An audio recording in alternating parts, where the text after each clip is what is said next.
5 ওয়াক্ত নামাজের মধ্যে সর্বশেষ নামাজ কি? এশার নামাজ। এশার নামাজ হচ্ছে হযরতে মুসা কালিমুল্লাহ আলাইহিস সালামের স্মৃতি। বড় করে বলুন সুবহানাল্লাহ।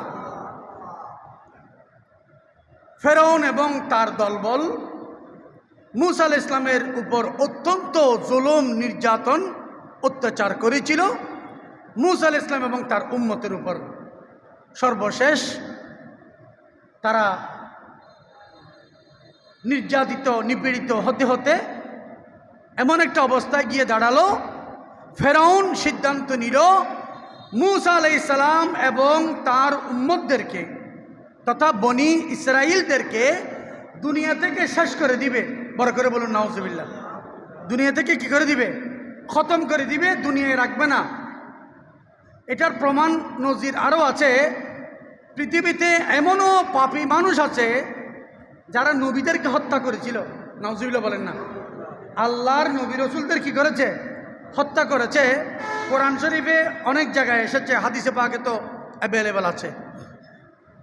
মুসা আলাইহিস সালাম যখন শুনতে পেলেন যে ফেরাউন ওনাদের উপর হামলা করবে, মেরে ফেলার জন্য অগ্রসর হচ্ছে, তখন মুসা আলাইহিস সালাম তার উম্মতদেরকে নিয়ে নিরাপদে সরে যাওয়ার জন্য ওনারা এলাকা ছেড়ে দিচ্ছেন, চলে যাচ্ছেন।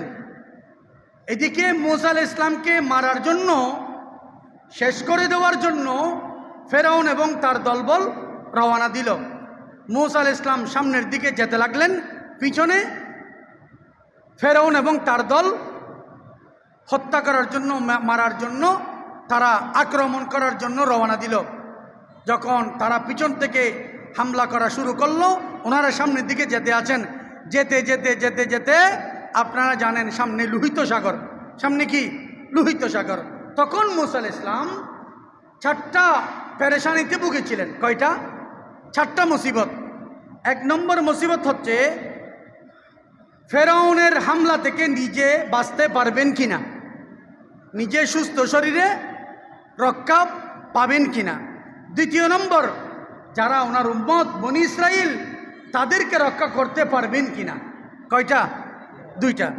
3 নম্বর চিন্তার বিষয় তিনি করলেন যে ফেরাউন এবং তার দল থেকে কিভাবে মুক্তি পাওয়া যায়, কারণ তারা তো সশস্ত্র, তারা দলবল ভারী, অস্ত্রশস্ত্র আছে, কিন্তু নবীর কাছে তো কিছুই নাই।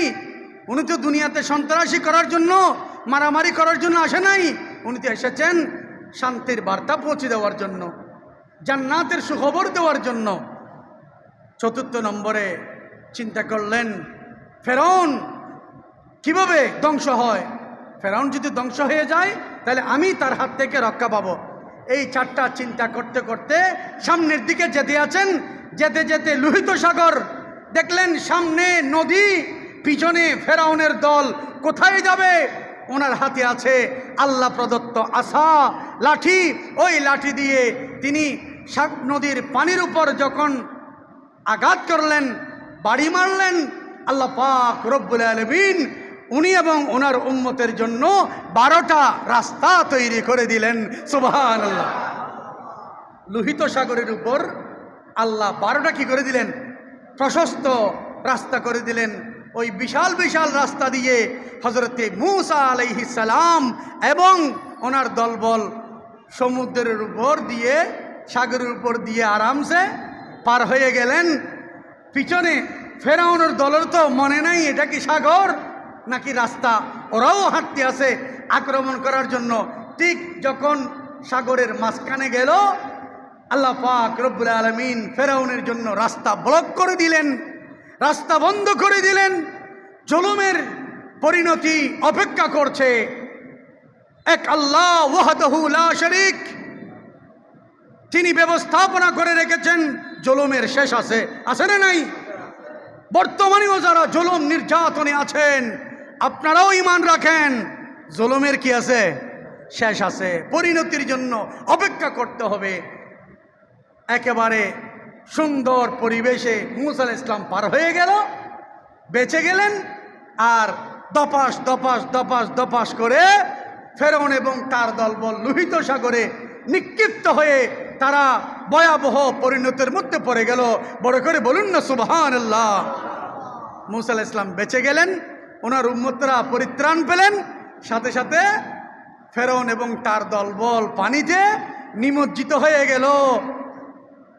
আল্লাহ মূসা আলাইহিস সালামকে জুলুম থেকে, অত্যাচার থেকে, নির্যাতন নিপীড়ন থেকে হেফাজত করলেন। তখন পার হওয়ার পর ওই সময়টা ছিল এশার সময়। কিসের? এশার ওয়াক্ত তখন হয়ে গেছে। তিনি শুকরিয়া স্বরূপ আল্লাহ 4টি বড় বড় মুসিবত থেকে ওনাকে হেফাজত করেছেন, 4টা পেরেশানি থেকে মুক্তি দিয়েছেন। শুকরিয়া আদায়ার্থে তিনি 4 রাকাত নামাজ পড়েছেন। বড় করে বলুন সুবহানাল্লাহ। আমার আল্লাহ কবুল করেছেন, আমার আল্লাহর ভালো লেগেছে। আল্লাহ উম্মতে মুহাম্মদী সাল্লাল্লাহু আলাইহি ওয়াসাল্লামকে নাজাত দেওয়ার জন্য, জান্নাত দেওয়ার জন্য, জাহান্নাম থেকে মুক্তি দেওয়ার জন্য আল্লাহ আমাদেরকে আল্লাহর ইবাদত বন্দেগীর জন্য এশার নামাজ ফরজ করে দিলেন। বড় করে বলুন সুবহানাল্লাহ।